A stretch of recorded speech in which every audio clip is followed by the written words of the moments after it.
My post today was the eternal lake of fire is the final eternal destiny or destination for every human being whose name is nowhere to be found or written in the Lamb's book of life. Fair warning.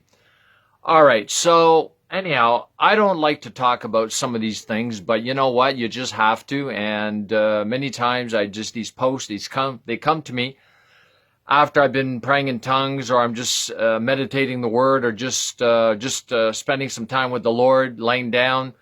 I'm on a 40-day fast. I got 5 more days, I think, to go, 4 or 5 more days to go. So a lot of times I just meditate, just quiet, and I get these posts. So I post them and I make a video. So these are things that a lot of people don't want to hear about, even Christians, and they don't think it's part of the good news. Well, it is part of the good news. It's because with the good news, there's bad news. And the bad news is that there's a lake of fire, there's a hell, and but we don't have to go there because of what Jesus did at the cross. All right? So that's the good news. So the good news is always bad news. Without bad news, there's no good news. All right? And when you hear the bad news, the good news get really good. It gets really, really good. All right? It starts to make sense. So the lake of fire, every human being not written, their names not written or found in the Lamb's book of life. Now, this book of life you read about it everywhere in the New Testament, especially the book of Revelation, but it's everywhere. Even Jesus told us when he sent out the 72 disciples and they came back, they're all rejoicing and hey, even demons are subject to us in your name. And he says, hey, don't rejoice over that. I mean, not that he was saying, don't be happy about that, but he rejoiced that your names are in heaven. These guys weren't even born again yet. All right. So in Revelation, it talks about, standing before the throne, the great throne, the great white throne, judgment. And that's the judgment for the sinners, because the judgment seat of Christ is for the saints. And they're going to give an account of their works, because the books, not the book, but the books, and it's going to declare, reveal their works, the things they've done on this earth. And then it says that the names won't be found in the book of life. They're going to be hurled into the lake of fire. So I don't know if the lake of fire and hell are the same place at this time. All right. I don't know. I don't think anybody's actually in the lake of fire right now, because it says that they have to go through the great white throne judgment. So I don't know if the great white throne judgment happens for the moment that you die and you're not saved, you're not born again, and then you face the great white throne judgment, you stand before God, you give an account of your works, and then you're hurled into the lake of fire. I don't know. I think this is right at the end where it says great and small. All right? So are they going into hell at this time and then they're hurled into the lake of fire? I don't know. I'm just making a point here. Now, also, we have to remember, it says whoever's name is not written or found in the Lamb's book of life. So you could be a Christian. Now, if you don't believe in if you believe in once saved, always saved, well, then, you're going to totally, reject this.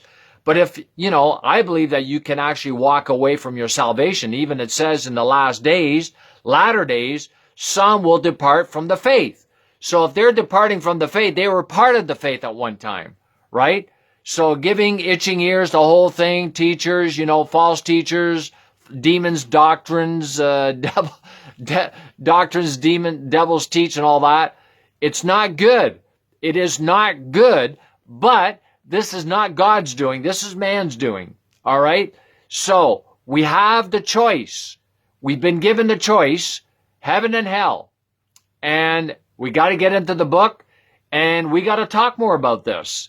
Like I'm Mr. Prosperity, not the way most of these prosperity guys teach it, but I am Mr. Prosperity. All right. I'm Mr. Healing. All right. I'm Mr. Walking in your sonship, walking in the fullness of your sonship. And that, I'll tell you, I don't even know if anybody's actually doing that at this time, because if they were, they'd be in the news. In the same way that John G. Lake, I think he's the closest that we have in, 100 years? Because this guy and the people that work with him, they were in the secular news all the time. All right? Why? Because of the healings, mass healings And I'm talking about real healings, not just this fake stuff or whatever, little headache, whatever. And that's fine. You got a headache and maybe you got to change your diet, stuff like that, or get some sleep, whatever. You know, some things we bring upon ourselves, and some things God will say, hey, well, stop eating that. Well, stop going there. Well, stop going to your friend who smokes all the time. I got a friend, well, not really a friend, this guy that I know, and he smokes. But I got to go over there once in a while because he helps me out with my wood and different things like that. And he smokes, and I hate to smoke, and it gives me a headache, but I get out of there as soon as possible. So I don't hang around smokers. All right. So this lake of fire, very, very, very serious stuff. It's where people are going for eternity. You know, all kinds of people are dying every day. You see it in the news, you know, actors, athletes, people you don't know, people that are not popular, or people that are not well known, whatever. People are dying all the time. But there's never any mention of, well, was he born again? Was he not born again? Oh no, is he in hell? Is he in heaven? I mean, there's no mention of that at all, okay? But the reality is that there is a place.